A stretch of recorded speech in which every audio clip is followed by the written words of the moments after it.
Howdy folks, welcome back. This next lesson is going to be the beginning of chapter 7. And in chapter 7, the focus is mainly on what we're going to call similar polygons. And essentially what that is when they take a polygon and they either shrink it down into a smaller size or enlarge it into a bigger one. You may have seen this before in your math classes. They call it a dilation when you shrink or enlarge it. The best analogy that I've come up with over the years is it's a lot like in the Austin Power movies, where you have Dr. Evil is the big version, and then of course you have Mini-Me. So it's kind of like that, where one's a smaller version of the other. Because this chapter is focusing on that, there are going to be certain skills that you'll need to have in order to be able to do the problems in this chapter. And so that's the focus of our first section in chapter 7. 7-1 is titled Using Proportions. So to get things started here, let's first talk about what a ratio is. You've probably heard it mentioned before in your math classes. A ratio is simply a comparison of two quantities through a certain operation here. It's not addition, not subtraction, not multiplication, but division is how we're going to compare the two quantities. So a ratio is a comparison of two quantities. Two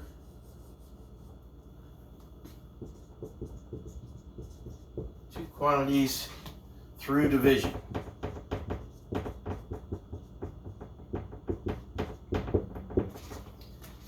Okay, a good example of this might be a scenario like this where, let's say, you went to a gas station and, for example, you spent $15 to get, let's say, 9 gallons of gas.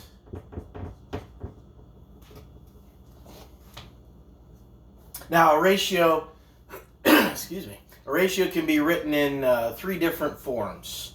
Okay, so you could use that word 2 in between the two numbers that you're comparing, the two quantities that we mentioned earlier. Or you can write it like this. You could put $15, and then instead of the word 2, you could just use a colon. So $15 to 9 gallons. Or like we said here, since it is a comparison of two quantities through division, we could write this same thing just simply as a fraction. So you'd have $15 on top, 9 gallons on bottom. All the usual rules of fractions apply. However, when dealing with ratios, it is okay to have an improper fraction, like what this is right here, where your larger number is on top and your smaller number is on bottom.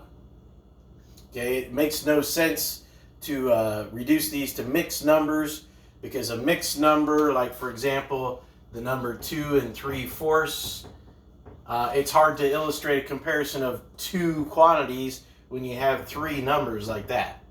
So mixed numbers make no sense for ratios, since we're comparing two quantities.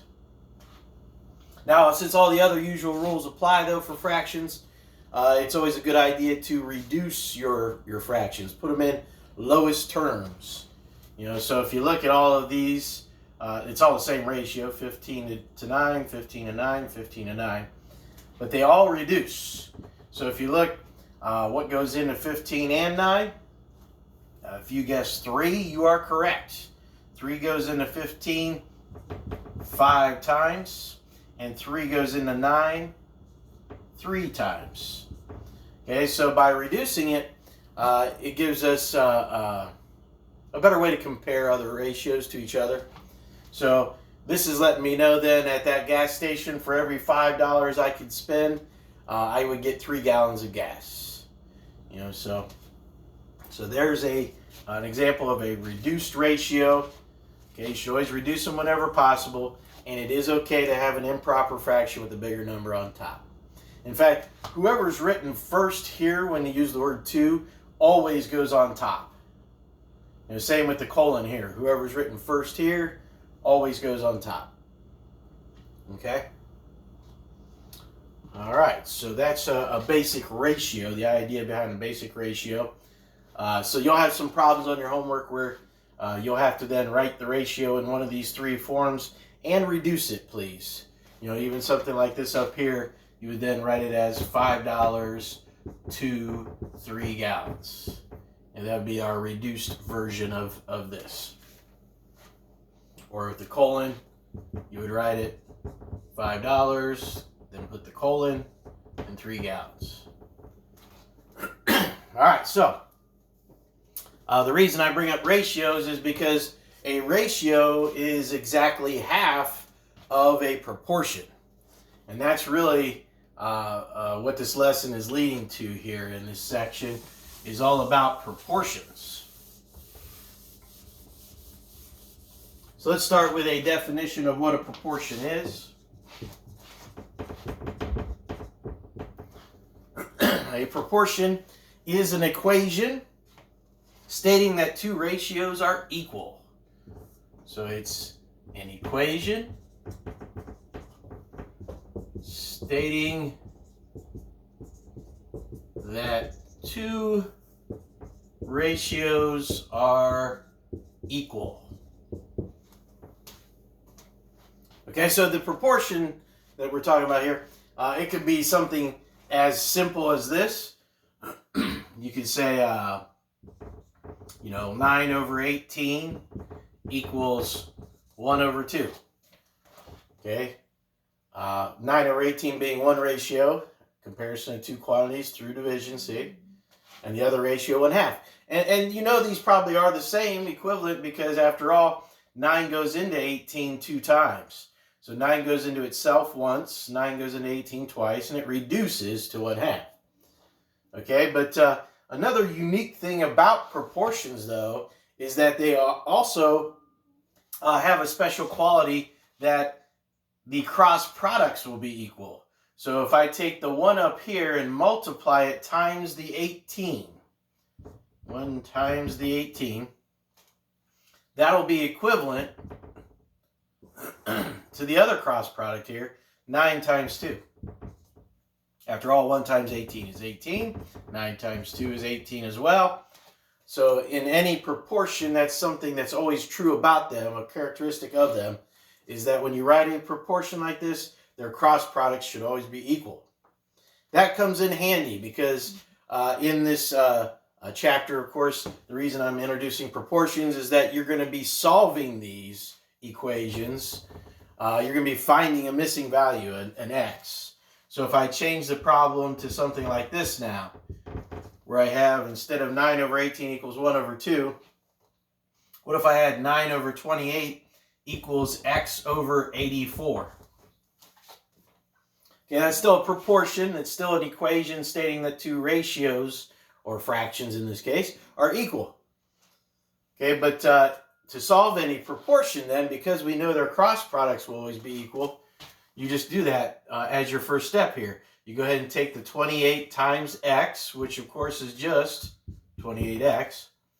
And then this way we're going to take the 9 times the 84. Okay, so let's see what that comes out to here. 9 times 84 is 756. And from here, it's just basic algebra. If I want to get this x by itself yet, I need to get rid of the 28. It's currently being multiplied, so I'm going to divide. Whatever I do to one side, I do the other. So now I take that 756 divided by 28, and we get 27 for our answer on a problem like that. Okay, now that's the simplest of proportions, where one of the spots out of the 4 in our proportion here was just filled by an x. Okay, they will get more difficult than that, though. Some of the proportions that I'm going to ask you to solve will look a little more complicated. For example, what if I gave you one that instead of just an x here, had an x plus 3. If I had x plus 3 over 8 equals 4 over 3. This is still a proportion. It's still a statement that two equations are equal. Or, I'm sorry, two ratios are equal. Oops. Okay, and we still solve this the same way as well, like we would any normal proportion. The first step we're going to do right away, again, is to cross multiply. Okay, now it gets a little bit more complicated, though, because when you go to take 3 times x plus 3, you don't just take the 3 times the x. Okay, you actually have to distribute. It's 3 times all of this. So it's 3 times the quantity, x plus 3. The other way, it's 8 times 4, which we know is 32. Over here, you've got to distribute that 3 times each of these. So when we cross multiply, this 3 down here gets multiplied by the x and the 3. So that gives us 3x and plus 3 times 3, or 9. Yeah, you know what to do from here, right? Subtract 9 from both sides. Okay, that gets us down over here to 23. And then you divide by the 3. In this case, it does not come out to a nice whole number like our last problem did. 3 goes into there, 7 times, and you're left with a 2 left over. So that's 7 2/3, or some of you that prefer decimals might put 7.6 repeating. Yeah, I know earlier I said, don't use mixed numbers for ratios, but keep in mind this is x that we just found. It's not the actual ratio itself. Okay?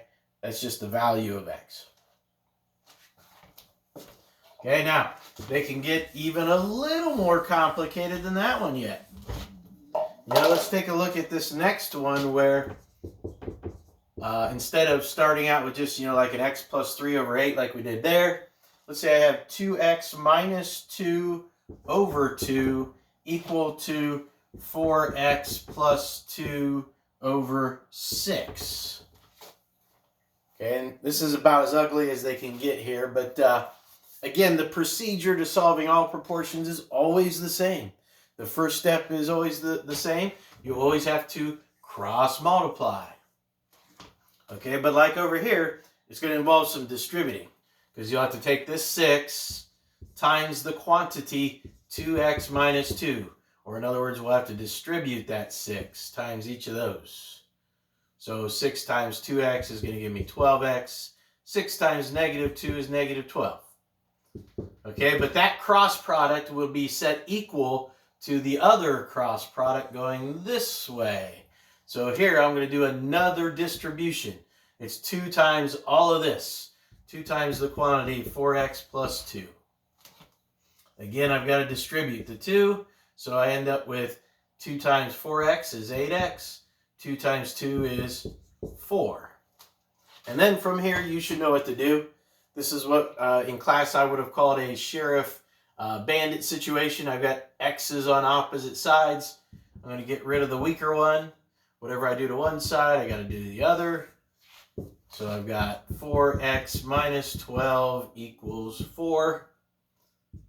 Add the 12 over to the other side.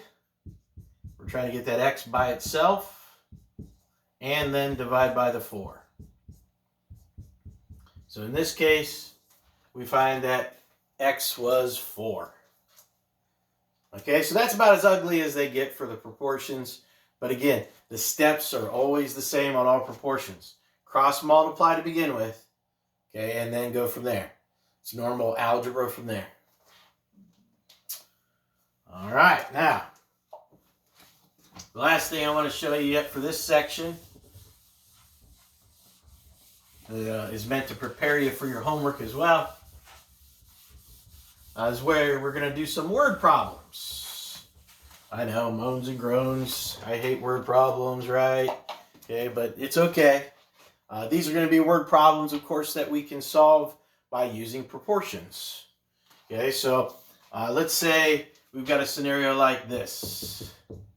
And I know nowadays this one might be a little out of date because I'm not so sure how many of you still buy CDs. But let's say that 4 CDs cost $29. And I want to know then, how much will 15 CDs end up costing us? Okay, so if we already knew that 4 CDs cost $29, how much will 15 CDs cost? Okay, now the reason that I could solve this using a proportion is because it involves some ratios, if you look at it the right way. You know, that's a ratio right there. They're comparing 2 quantities. They're telling you that 4 CDs cost $29. So that's one of my fractions right here. I could say that if I put my CDs on top here of my ratio here, and then my dollar amounts here on the bottom, so in this case it's $29, then I have a ratio of 4 to 29. 4 CDs cost $29. And then when I set up the rest of my proportion here, I want to continue that pattern. I should be putting CDs over money again over here. Okay, well, they told me that they had 15 CDs, so obviously I can put that 15 on the top like I did the 4 here. And we want to know how much they will cost. So this is my unknown, or in other words, I'm going to put an X there, you know, or some other variable that I want to find here. Okay, so as you can see, this is a very simple proportion that we can solve by, again, cross multiplying. So we're going to take the 4 times the x to get 4x. 15 times the 29 then gives me the other half of the equation. Let's see what that is. 15 times 29 is 435. And simple math tells me here that I just have to divide by 4 and I'll have my x. Let's see, it goes in there one time. Here, I better use a calculator. It doesn't look like this one's going to come out to a nice whole number either. Yeah, this one comes out to 108.75, which, if you remember right, what we're finding right now is a dollar amount. Okay, so that's our cost of the 15 CDs. It would be $108.75 to buy 15 CDs. Okay, so we'll have problems like that, similar to that, I should say. You know, you'll also have some problems, something like this. Let's say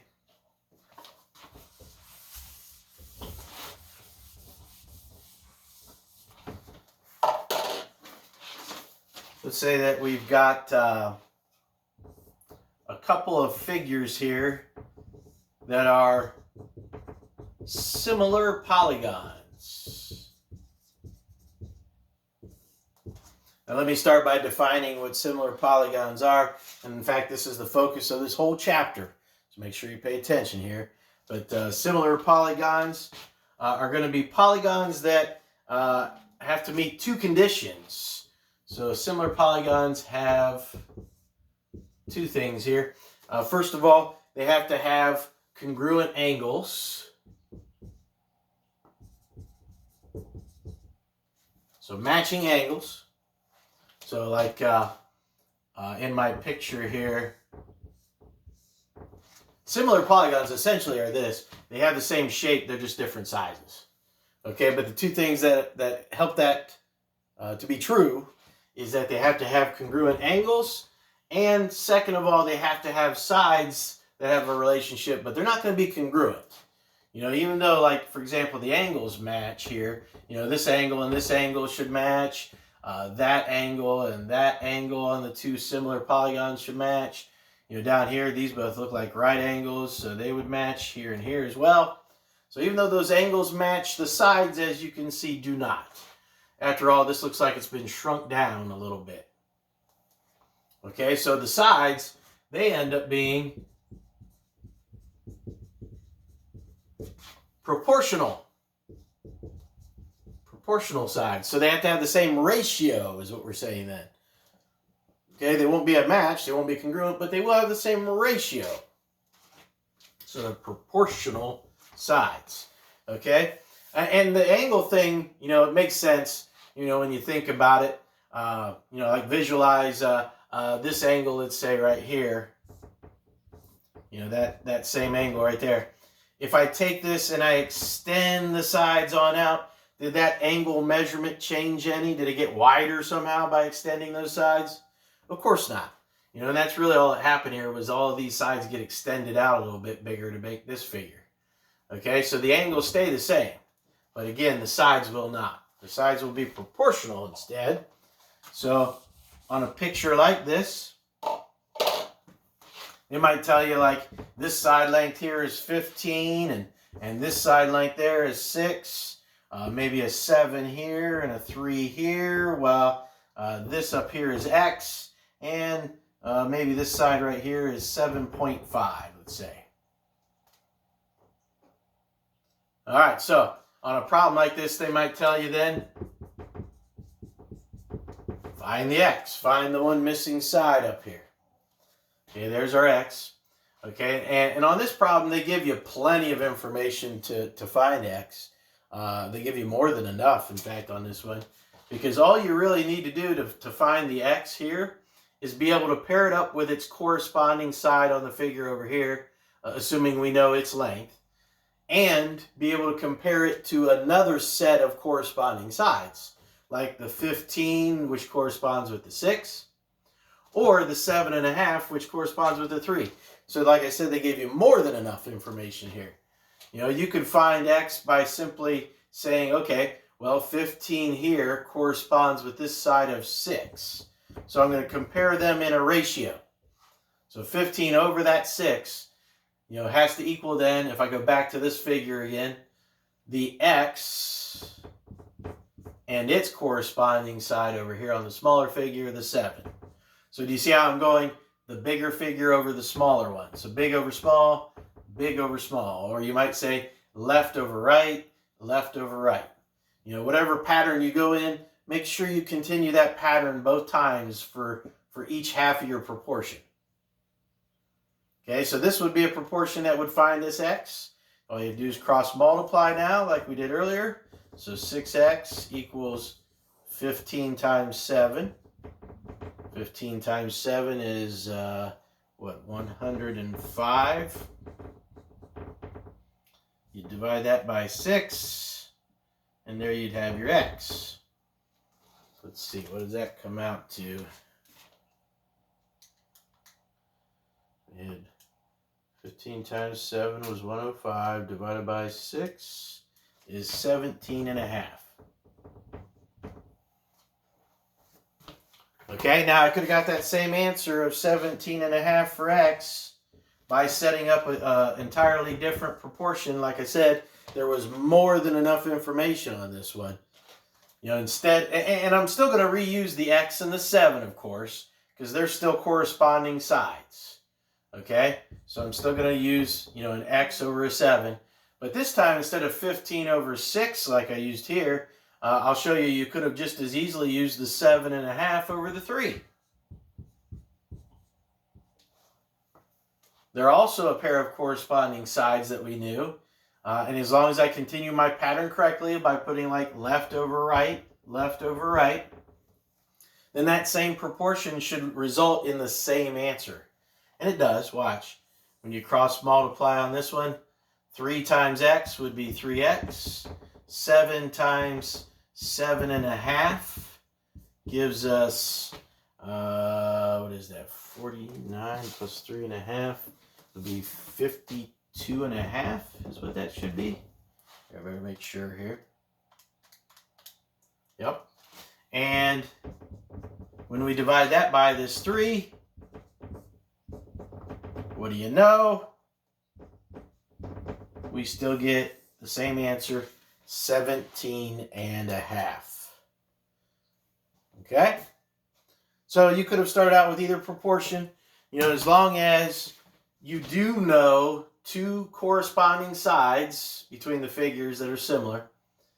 And of course then as long as you know the corresponding value of a side to what you're trying to find as well, then you should be able to set up a proportion to help you find that missing side.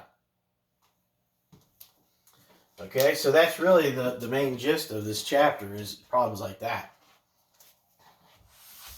Now they are going to give you a few word problems as well that essentially deal with the idea of what we were just showing you there with the similar polygons. Let me show you at least one, maybe two of these here. We'll do to kind of show you what I'm talking about here. But let's say you had a word problem like this that said the ratio of consecutive sides of a parallelogram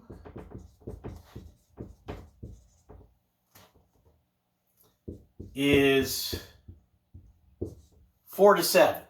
That's our ratio of the consecutive sides of a parallelogram. Okay, and they also tell us then that the perimeter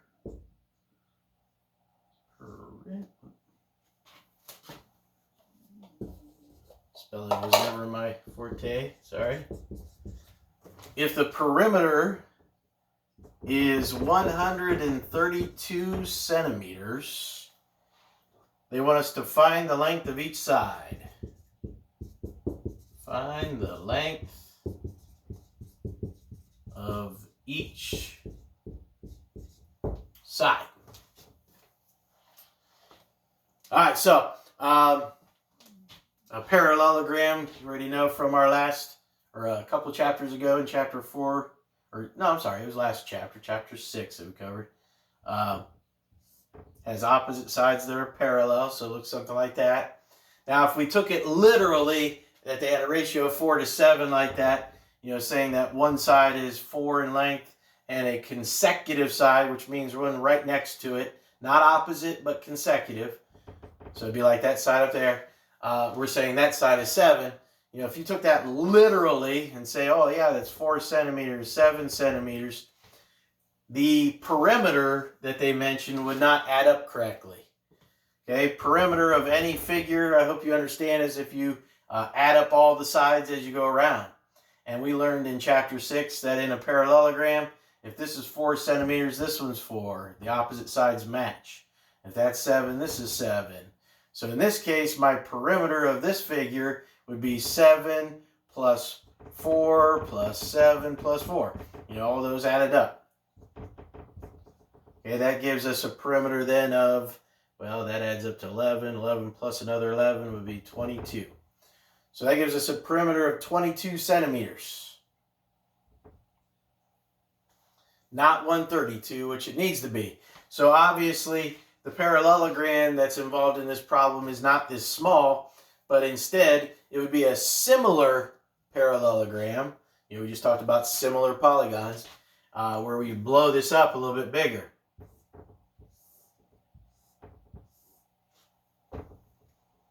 Okay, but I still want those sides, those consecutive sides, to have that ratio of 4 to 7.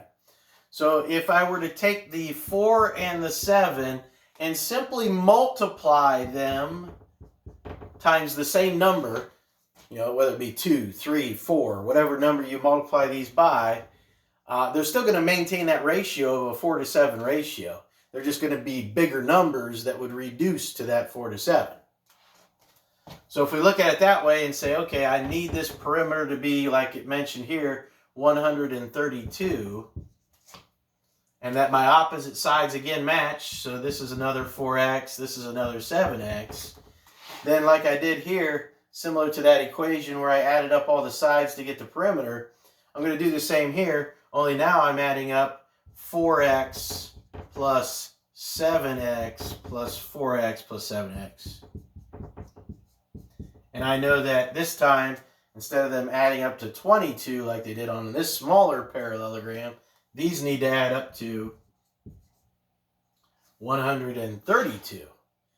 And of course, we've already done the math. All these x's that are together on the same side here, they already added up to 22, remember, over here. So this now would be 22x equals 132, which then really, in a long-winded way, we could say this. If the sides have a ratio of 4 to 7 like this, okay, then that means that, and these similar polygons have those same ratios, then that means the perimeters, since they're just the sides added up, will also have that same ratio, because look what we're going to do here. I'm going to take the 22 here and divide it into the 132 and see what that ratio is. Okay? And it'll help me figure out this mystery value x then, that we're all of a sudden we're multiplying all these sides by to blow it up into a bigger parallelogram. And in this case, if you take 132 and divide it by 22, you get 6. Okay, now that's not the final answer. Remember, they wanted us to find the length of each side. Okay, so if I want to know the length of each side, I'm going to have to start plugging values in. Okay, so that 6 I just found, if I plug that 6 in here, 6 times 7 is 42. So that one's 42 centimeters. And then if I take that same 6 and plug it in down here for the 4x length of those sides, I get 24 centimeters. So there's the length of each side. That's 42 centimeters as well as this one down here.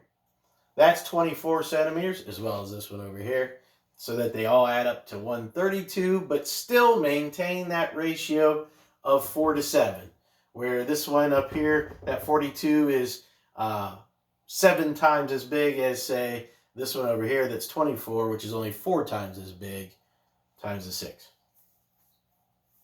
Okay? All right, let's try one more of those just to make sure you're catching on to that, and then I'll call it a day for the section 1 of chapter 7.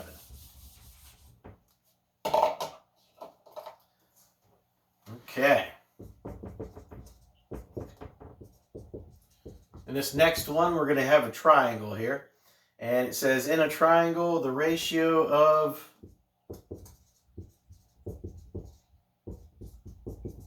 the 3 sides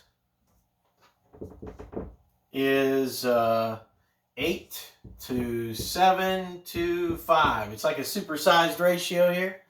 Instead of just comparing 2 quantities, we're actually going to compare all 3 sides of the triangle. And they have this ratio of 8 to 7 to 5. And again, we're going to give a perimeter here. So, and its perimeter is 240 inches. Okay, I'm going to have you find the measure of each side again.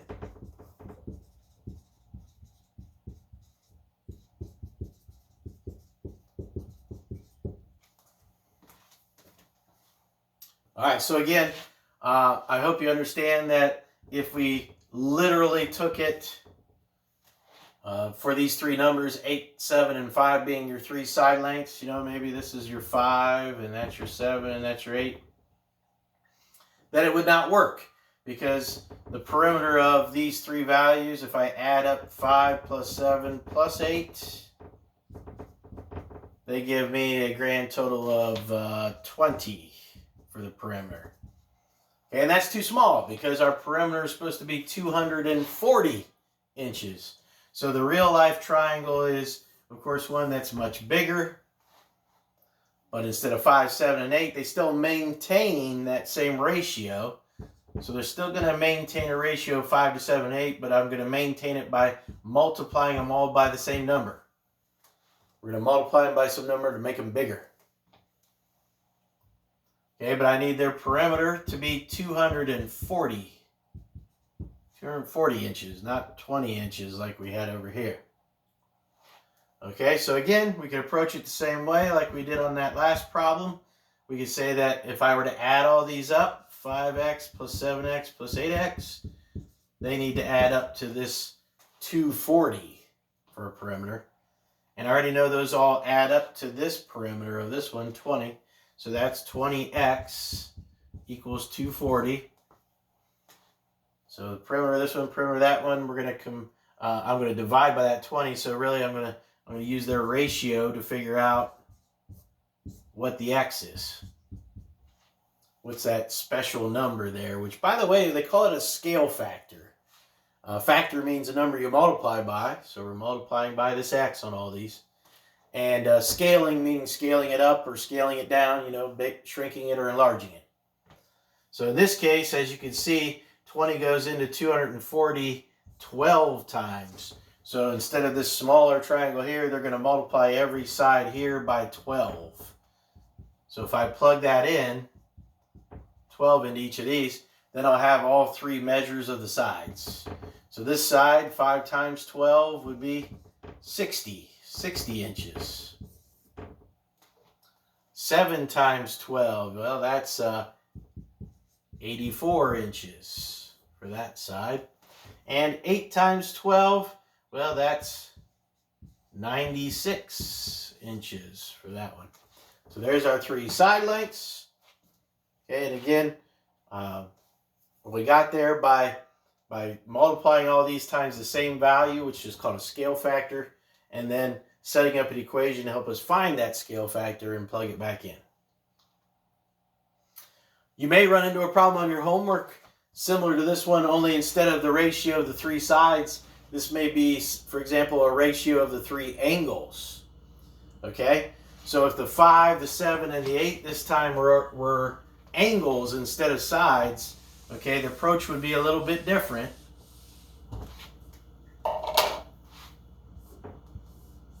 Again, the angles will not literally be, 5, 7, and 8, okay, but instead, they would all be bigger than that. You'd have to multiply them by some scale factor.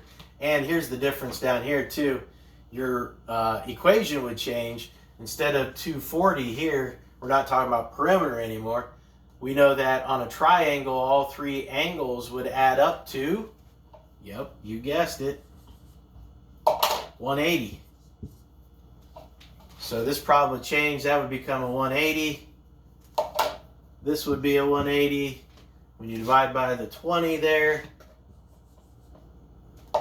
you would get 9 in this case. So then you take that 9, plug them back in. 5 times 9 being 45 degrees, so that would be 45. 7 times 9 is 63. As you can see, this isn't a very accurate picture I drew here, but you're getting the idea, I hope. Plug the 9 in here. 9 times 8 is 72, so that would be 72 degrees. So there would be your three angles that would still add up to 180 and maintain that ratio of 5 to 7 to 8. So if it involves angles, just keep that in mind. On a triangle, the angles add up to 180. All right, that should be enough to prepare you for your homework. That homework assignment, be careful, it does bounce around on the numbers I'm having you do. I try to narrow it down into as few problems as possible. So I think it's like page 342. You do problems 17 through 20, and then it kind of starts to jump around. I wanted you to do 22, 24, 26, 29, 30, 33, and 34. As usual, if you continue to have any problems, please contact me through Remind and let me know. Or you can show up during our office hours that I hold on Monday, Wednesday, and Fridays at 3 o'clock. All you have to do is look in your email. There should be an invite to join us on Zoom if you do have questions on those office hour days. Alrighty, I'll see you again here on Section 2.